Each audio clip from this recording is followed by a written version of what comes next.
ABP আনন্দে খবর সম্প্রচারের পর পশ্চিমবঙ্গ ফার্মাসিউটিক্যালসের 10টি ওষুধেরও ব্যবহার বন্ধ করেছে আরজিকর হাসপাতাল কর্তৃপক্ষ।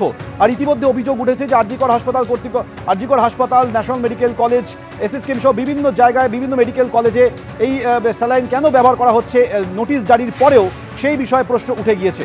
আজও এই ন্যাশনাল মেডিকেল কলেজে সেই ব্যান্ড হয়ে যাওয়া পশ্চিমবঙ্গ ফার্মাসিউটিক্যালের আরএল ইউজ করা হচ্ছে।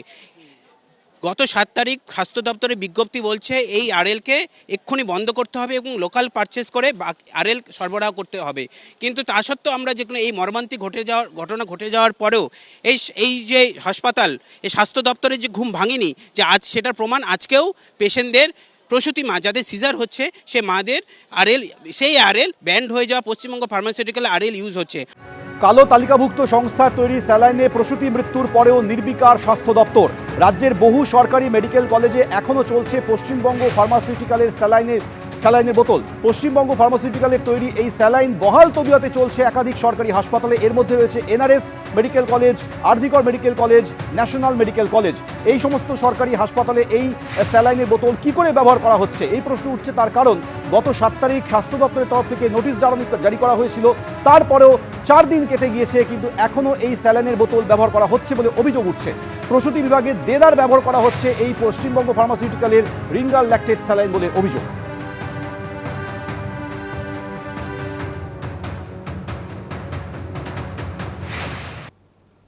এখন তদন্ত চলছে, এখন তদন্ত চললে কি আমরা রুগীটা ফেরত পাবো না বাচ্চাদের মার আগে ফেরত পাবো? আমরা বাচ্চাগুলো কিভাবে মানুষ করবো? বাচ্চাদের মুখ চেয়ে কিভাবে থাকবো আমরা? রুগীটা না পারবে ডাক্তার বলে দিতে পারতো, ট্রান্সফার করে দিতে পারতো।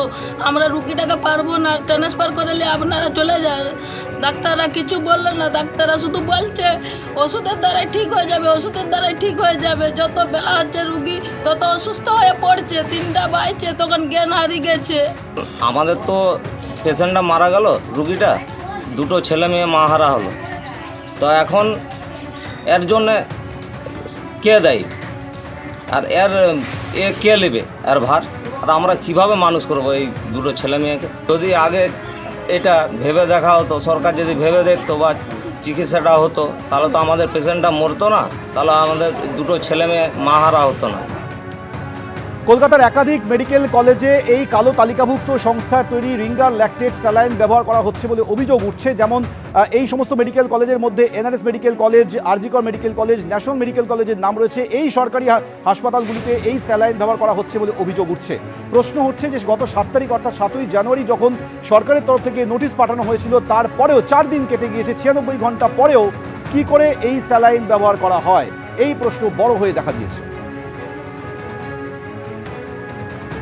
অন্যান্য মেডিকেলেও এটা হয়েছে, কম দামি ওষুধ, মানে কম গ্রেডের ভেজাল ওষুধ, ভেজাল স্যালাইন, ভেজাল ইঞ্জেকশনের সিরিঞ্জকে আবার ধুয়ে নিয়ে এসে ওটাই দেওয়া হচ্ছে। এই ধরনের নিয়মিত চলছে, একবারে শুরু হয়ে গেছে। আইন কানুন বলে কিছু নেই, সরকার বলে কিছু নেই, এগুলো আরো বাড়বে আর চলছে। আমরা জানতে পারি না, ধরা পড়লে বুঝতে পারি যে এরকম হচ্ছে। আমাদের স্বাস্থ্য দপ্তর এই বিষয় নিয়ে তারা পদক্ষেপ নিয়েছেন, আলাদা আমাদের কোনো মন্তব্য থাকে না। অসাধু কারবার যারা করে তা সেই অসাধু কারবার বন্ধ করার জন্য স্বাস্থ্য দপ্তর তৎপরতা নিয়ে দীর্ঘদিন কাজ করছে এবং এইটা যখন এসছে নিশ্চয়ই এটা নিয়েও পদক্ষেপ নেওয়া হচ্ছে।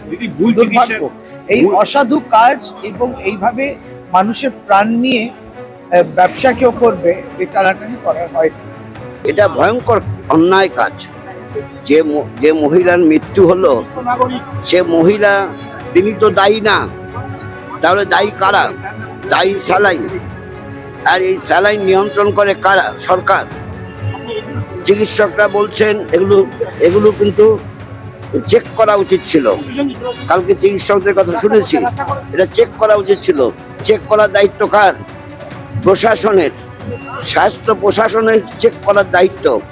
এটা খুব অন্যায় কাজ হয়েছে এবং এটার জন্য কি বলবো, দায়ী কাকে করবো? সরকারকে দায়ী করবো?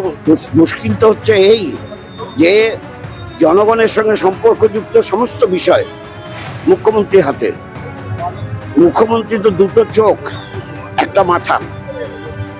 তা এত কিছু মাথায় রাখা যায়? এত কিছু চোখে নিরীক্ষণ করা যায়? যায় না। ফলে তিনি নড়লে যেই দপ্তর নড়বে, তিনি না নড়লে দপ্তর নড়বে না। আর বিশ্বস্ত যারা আছেন মন্ত্রিসভার সদস্য, তাদের হাতে দেওয়া উচিত।